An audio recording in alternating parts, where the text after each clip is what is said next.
ज्योत्स्ना देवधर यांच्या फिलर या कथासंग्रहातून फिलर नावाची कथा. ती आरशासमोर बसली, कंगवा उचलला. हात उचलून कंगवा केसात घातला, मात्र ती एकदम दचकून मागे सरली. ही समोर दिसते आहे ती नाहीच आहे मुळी. चेहऱ्यावर सुरकुत्या, डोळ्यांभोवती काळे कडे, केस विरळ झालेले, पांढरे पडलेले, दंडाच्या मांसाची सैल सुटलेली पिशवी, काटकोनातून दिसलेले ओघळलेले सुरकुतलेले स्तन, तरंगणाऱ्या पोलक्यातून गलथानपणे बाहेर लोंबलेले. गळ्याच्या पन्हळीत तीळ मात्र तसाच होता, तिथेच होता, ताजा, टवटवीत. नवऱ्याच्या ओठांनी लाख वेळा टिपूनही त्या तिळाचा रंग काही उडाला नव्हता, त्याचा घाट बिघडला नव्हता. कंठमण्याभोवतीच्या शिरा स्पष्ट दिसत होत्या. सुरेख बांधीसूद घोटीव मान तारा तुटलेल्या विजेच्या खांबासारखी दिसत होती. उन्हा पावसात भिजलेली, रापलेली, रंग उडालेली. हे अनोळखी रूप कधी लेऊन बसलो आपण. सौंदर्याची सगळी लेणी कुठे नि कधी उतरवून ठेवली आपण. वर्ष फक्त स्वतः संपत नाहीत, वर्ष फक्त स्वतः संपत नाहीत तर माणसांना घेऊन संपतात का? वर्षाचा आकडा वाढत जातो आणि माणसाचं वय कमी कमी कमी होत जातं. गेल्या 40-50 वर्षात आपण काय काय देत आलो या काळाला कोण जाणे. जाणीव नव्हती असं नाही, कळत नव्हतं असं नाही, पण हात पाय डोकं सगळं प्रवाहपतीत होऊन जगत होतं जसं. हे होऊन जाऊ दे, ते करून टाकू, अमुक झाल्यावर पाहू, तमुक झाल्यावर करू, नुसते विचार, संकल्प नाहीच मुळी. हातून काही घडलंच नाही. घडलं ते हे की या आणि त्या फालतू गोष्टींना आपण फार मोठी किंमत देत आलो. हात पाय बोटं तोडून नाही मागितली कोणी, पण त्यातला जीवनरस अजाणता नकळत शोषून घेतला. आपण शोषू दिला. आता या झिरमिळ्या, या सैल मांसपेशींचं गाठोडं, निबर मन, अधू डोळे, अशक्त शरीर आणि अंतर्बाह्य भरून राहिलेला नकार, नावड आणि नसलेपण, उबग, चीड, संताप, स्वतःचाच प्रचंड राग. ती हातपाय आवरून खुर्चीवर बसून राहिली. आरशातल्या त्या अनोळखी बाईचा अगली मूड अलीकडे वरचेवर येतोय, मनाचा फार चुथडा करून टाकतोय. तो मूड जाईतो मन आणि शरीर पार थकून जातं. तो मूड जाईतो मन आणि शरीर पार थकून जातं. मागील पानावरून पुढील पानावर आयुष्य सुरू होतं. आयुष्यात एकही कोरं पान नाहीच का? एकही पान फक्त आपल्या मनीच्या उद्गारांनी भरलेलं नाही का? नाहीच मुळी. कारण सगळी पानं एकत्र बांधलीत मुलांनी, नवऱ्यानं आणि स्वतःच्या नावशिक्क्यासह. मुखपृष्ठ घातलंय जाड पुठ्ठ्याचं. छे, आता हे नाही होऊ द्यायचं. बास झालं. आयुष्यातली सुंदर वर्ष खर्ची पडली, मिळालं काहीच नाही. बरं, ज्यांच्यासाठी वेचली, खर्ची टाकली, त्याचं त्यांनाही सुख नाही, अपूर्वाई नाही, कृतज्ञता नाही. प्रत्येकजण आपापला वाढला, मोठा झाला. प्रत्येकानं आपली स्वतःची अशी मुद्रा राखली, ठसा उमटविला, व्यक्तिमत्व घडवलं. आपण नुसत्या निमित्ताला, आपण नुसत्या फिलर, आपण मार्जिनमध्ये असल्यासारख्या, फिल इन द ब्लँक सारख्या, फिल इन द ब्लँकच्या धड्यासारख्या. आपल्या नवऱ्याच्या, मुलांच्या आयुष्यात आपण फक्त एखाद्या कागपदासारख्या, कुठेही अडीअडचणीत तो कावळा घालून अक्षर मांडल्यासारख्या, वाक्याला घाट येण्यापुरत्या, आयत्या वेळेला घातलेल्या अर्धविराम. पूर्णविरामासारख्या.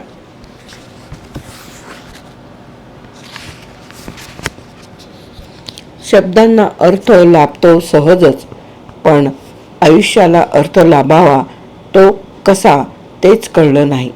अनर्थाच्या भोवऱ्यातून सुटता सुटता दमछाक होऊन जाते नुसती.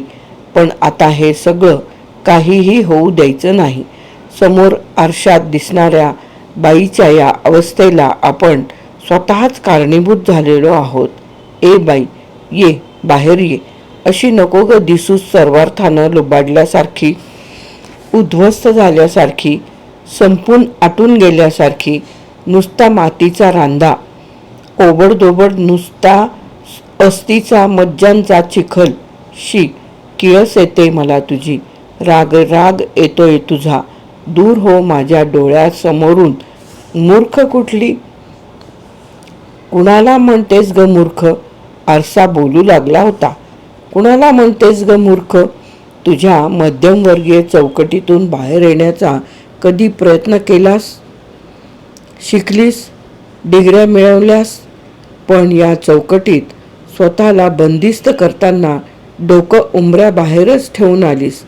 कशाची मिजाज करणारेस? कशाचा तोरा मिळवणारेस? बाई ग, बंड करायचं तर हात पाय मोकळे लागतात, जिभेला बोलता यावं लागतं, डोळ्यांना राग यावा लागतो. नीती अनीतीचे जुने धडे गिरवून नीतिमान होता येत नाही. नीती आतून यावी लागते. प्राणांतून जिचा हुंकार येतो ती नीती. परंपरागत चालत आलेले पाढे बे एके बे म्हणजे नीती नियमांचा गुणाकार नाही. प्रत्येक भावनेला भक्तीचा मुलामा द्यायचा, प्रत्येक विचाराला अध्यात्माचा रंग चढवायचा. यानं काहीही साधत नाही. बये, आता एक चांगली गृहिणी, सच्चरित्र बाई, उत्तम पत्नी, कर्तव्यदक्ष आई, आजी या बिरुदावली मिरवते आहेस ना. मग का सुखी नाहीस तू?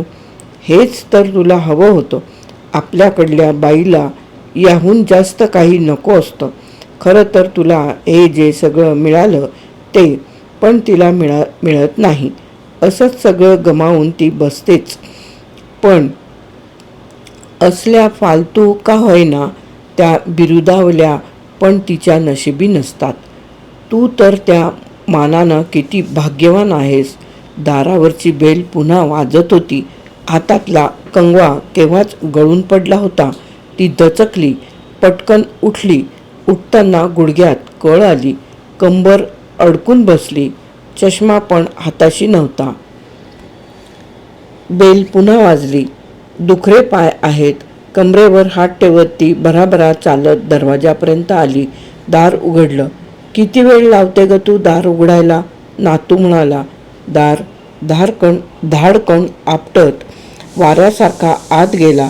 चेंडू घेऊन बाहेर पळाला. जाता जाता आपल्या आजीला म्हणून गेला, किती वेळ लावतेस ग? जोरानं दार लावून घेत ती मनोमन म्हणाली.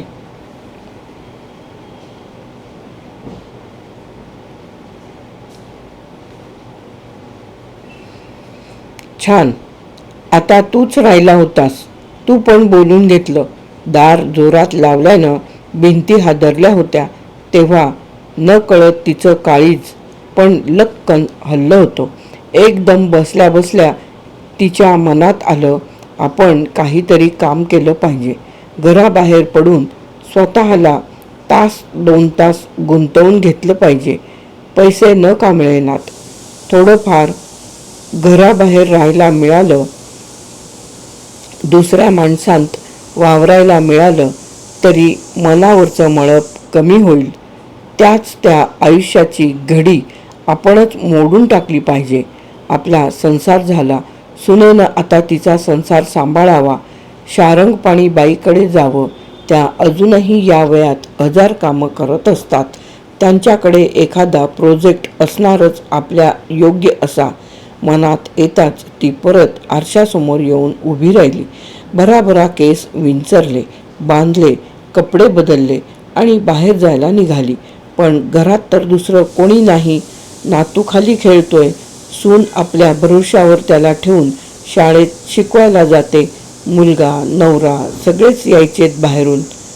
हेच हेच ते. घर सांभाळायला कुत्रा ठेवतात, रखवालदार ठेवतात, तेवढीच आपली किंमत, तेवढाच आपला उपयोग. वैतागून चिडून परत हातावर हात ठेवून बसून राहिली. खरं तर रोजच्यासारखी केली असती तर खूप कामं होती, पण आज मनाच्या तळात दडपून ठेवलेली हट्टी मुलगी बंड करून उठली होती. हट्टीपणा लहान वयात तरी कुठे मोठा चालला तर आता निभावणार आहे.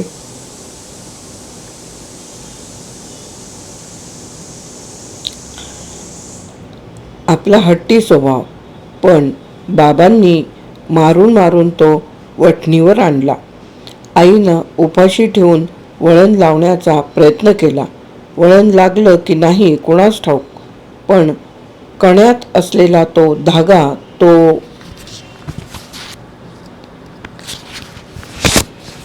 लेचापेचा होऊन गेला. आता कोणीही यावं, टिकली मारून जावं, असं कोणीही येतं त्या सैल धाग्याला सहज गाठ मारून जातं. अलीकडे आपल्या माणसांना आपली अडगळ वाटू लागलीये. त्यांची सोय म्हणून फक्त आपण हव्या आहोत, एरवी गरज नाही. घर बंद करताना कोणी चोरी करू नये म्हणून कुलूप लावतोच ना आपण, तशाच आपण. गरज असली तर उपयोग, नाही तर खुंटीला. आजी, तू नको ना गं येऊस, तू फार हळूहळू चालतेस. मग बाबा म्हणतात आजीबरोबर राहा. का म्हणून मी मागे राहायचं. त्या दिवशी कुठेसं निघालो होतो सगळेजण, तर नातू फटकन म्हणालाच, तू नको येऊस. खरे रे राजा, उड्या मारण्याचं तुझं वय, तुम्ही तिघच जा, मी राहते घरी. चल, हवं असलं तर तुला रिक्षा करून देतो. मुलगा म्हणाला, पण शब्दामागे स्वर म्हणत होता, नको येऊस. उद्या नको येऊस. नव्या गाद्या करायला टाकल्यात, तो आज येईल बहुतेक. सून नेहमी असं अधांतरी बोलते. घरी राहिलात तर बरंच, नाही राहिलात तर काही मोठं अडत नाही. खरंच आपल्या वाचून कोणाचंच अडत नाही. मग आपण का चिकटून बसलो आहोत या चार भिंतींना. कुठेतरी निघून जावंसं वाटतंय. यांना म्हटलं. वर्तमानपत्रावरची नजर न उचलताच यांनी ऐकून घेतलं. आपल्या जाण्यानं धक्का बसण्याचं कारणच नव्हतं. पैशाची अडचण होणार होती की आणखी कशाची. चिडून परत म्हटलं, तुम्हाला चेष्टा वाटते, पण मी खरंच कुठेतरी निघून जाणार आहे. माझी या घरात गरज नाहीये हे मला कळतंय. मी अडाणी नाही, पूर्वीच्या बायकांसारखी. उगाच अडगळ होऊन कशाला राहायचं. मी सांगू का, तू या संसारातून लक्ष काढून घे. अजिबात लुडबुड करू नकोस. तुझं काही कमी होतंय का. तुम्ही पण असं बोलू लागलात तर संपलंच सगळं. कपडा लत्ता खाणं पिणं दिलं की झालं असं वाटतं तुम्हाला. माझा अपमान करत जाऊ नका म्हणून सांगून ठेवते. माझा अपमान करत जाऊ नका सांगून ठेवते. तुझ्याशी बोलणंच कठीण झालंय अलीकडे. हे आजचे दिवस स्वतःच्या कर्तृत्वानं दिसतायत असं तुम्हाला वाटतंय, पण त्यात माझा तितकाच वाटा आहे. इतर बायकांसारखी मी वागले असते म्हणजे कळलं असतं. अशा वेळी हे उठतात, निघून जातात. वेड्या माणसांशी काय बोलायचं, कसं पटवायचं हा भाव असतो यांच्या चेहऱ्यावर. हो बरं, मी वेडीच आहे. तुमच्या घरात सर्वस्वाचा होम करून बसले. आता राखच उरली माझी. आजी, ए आजी, बघ कोण आलंय तुझ्याकडे. दार वाजवलं म्हणून उघडले तर नातवाचे डोळे चकाकत होते. तो म्हणत होता, आजी बघ कोण आलंय तुझ्याकडे. या बसा. सूनबाई बाहेर गेलीये. एका तरुण देखण्या फॅशनेबल मुलीला पाहून ती म्हणाली, अगं नाही, तुझ्याकडेच आल्यात त्या. मी त्यांना आधीच म्हणालो होतो आई नाही आहे घरात. नातू म्हणाला, तुमचा नातू वाटतं. आपल्या आजीसारखा स्मार्ट आहे अगदी. ती मुलगी म्हणाली, आजीसारखा स्मार्ट. ती एकदम सावरून बसली. नाकाचा शेंडा तरतरीत झाला. ओठांच्या कोपऱ्यातली खळी हसली. मी फिलर या इंग्रजी साहित्याची सब एडिटर आहे. मी फिलर या इंग्रजी साप्ताहिकाची सब एडिटर आहे. आम्ही एक कॉमन पर्सनॅलिटीज म्हणून इंटरव्ह्यूजची सिरीज सुरू केली आहे. त्यासाठी तुमची मुलाखत हवी आहे. तिच्या हातातल्या सुंदरशा कॅमेऱ्याकडे नातू पाहत होता. फार फार वाटत होतं उघडावा, पाहावा. इंग्रजीत मराठी बोलणारी ती बाई त्याला छान वाटली होती. मस्त वास आला ती घरात आल्याबरोबर. आईजवळ पण असं सेंट नाही आहे. देणार ना मुलाखत? अहो, मी काहीही केलं नाही मुलाखत देण्यासारखं. स्वतःसाठी नाही केलं, पण तुम्ही संसारासाठी जो त्याग केला त्याला माझ्या मते फार महत्त्व आहे. अशा बायकांचा मुका त्याग बोलका केला पाहिजे.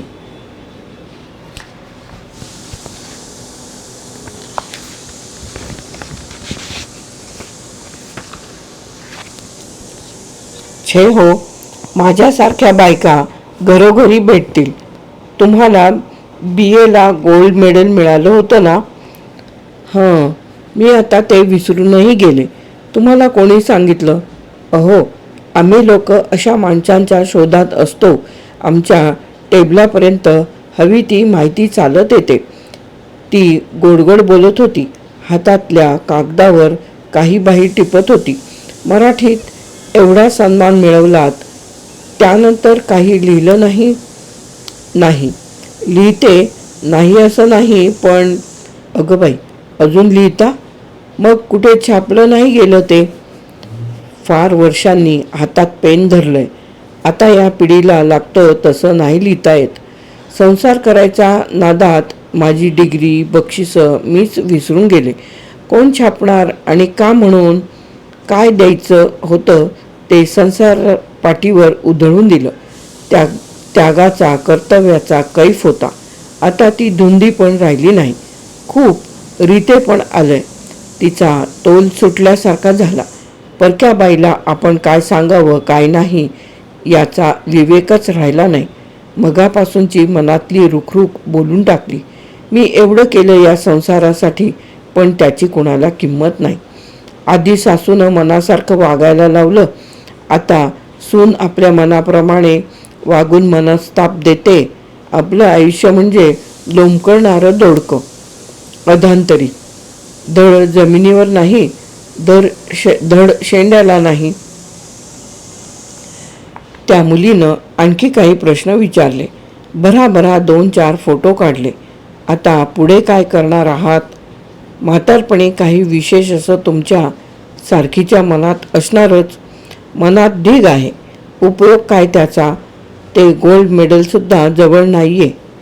मोडून खाईन म्हटलं तर. पहिल्या मुलीच्या बारशाला त्याच्या कड्या केल्या. बोलत असताना राग हळूहळू निवत गेला. असमाधान विरत गेलं. त्या मुलीनं केलेल्या स्तुतीचा एक छानसा तवंग मनावर साचून आला. कोणत्या अंगात छापणार आहात ही मुलाखत? आज तारीख किती बरं? 5 नाही का? 22 तारखेच्या अंकात येईल.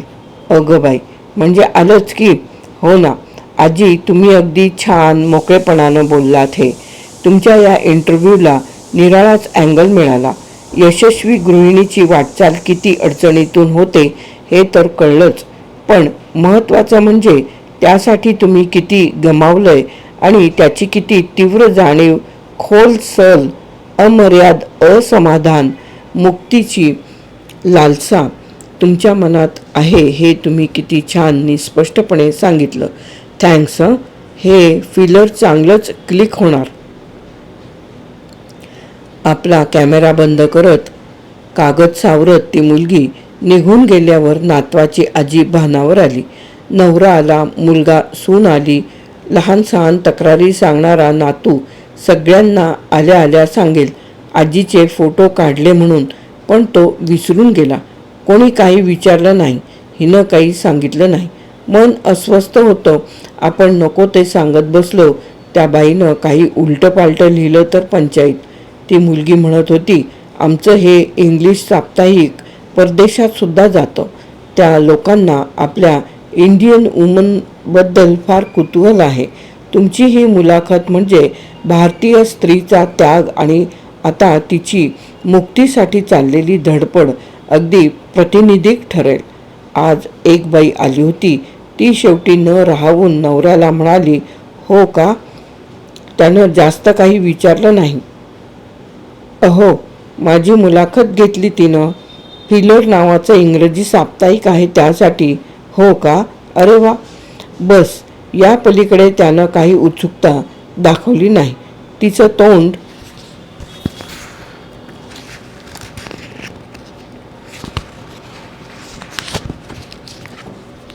ताप आल्यासारखं कडू झालं.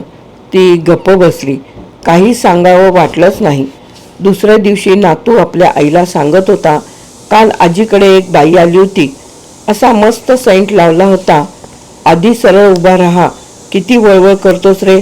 अगं, त्या बाईनं आजीचे फोटो काढले. मी पण होतो ना त्या फोटोत. किती बोलतोस रे? डोकं उठतं माझं. ऐकलं आणि ती मिटून गेली. विलक्षण व्यथित झाली. नवरा तो तसा, सून ही अशी, कोणालाच महत्त्व वाटलं नाही.